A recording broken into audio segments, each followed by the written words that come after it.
Good day, common people. You have tuned into a Common Guy Reviews, and speaking to you is your lovely host Pepsi. Because my summer was full of good movies, I decided to put my head in the porta potty so I stay humble. This movie follows a weird trend where you take a beloved cartoon character that has its copyright contract expired because it is at the ripe age of 100 or more, and turn it into a B-class slasher film. And yes, I will spoil the movie, mostly because, you know. Popeye's Revenge does what you would guess it does, and that is to fuck up everything from the get-go. First of all, movie's own slogan is "From Sailor to Slayer", but we see a brief prologue in a form of drawings, and there we see that Popeye was just a deformed kid who was cast into a basement and then later burned alive and thrown into a lake, where he drowned. So he is not a sailor, never was a sailor, never seen to sail any seas. Great start. Movie kicks off with a bunch of people filming a ghost documentary at the fabled Popeye's house, which is said to be haunted. Popeye then jumps in and kills them all, and we jump to the present. Again, bunch of people are going into the house. This time young girl named Tara and group of other people I don't even want to name go and start renovating this haunted house.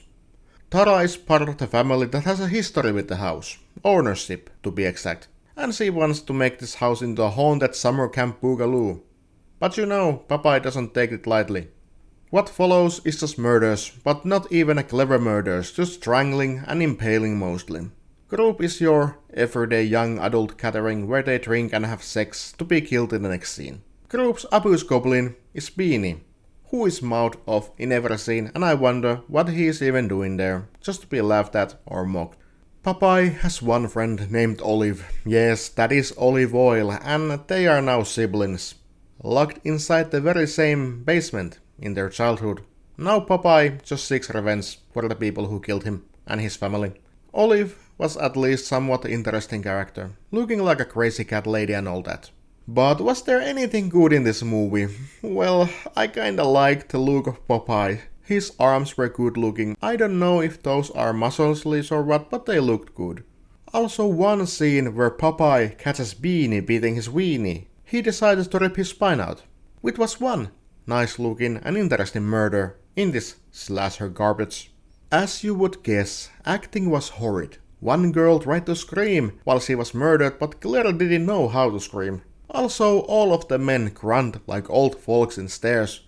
Constantly, just fucking ohs and ohs, especially when girls of the group get close to them. I am in the middle of men going back into trees and I don't like it. Movie had some practical effects, but most of them were just meh at best, which summarizes this whole movie, meh at best.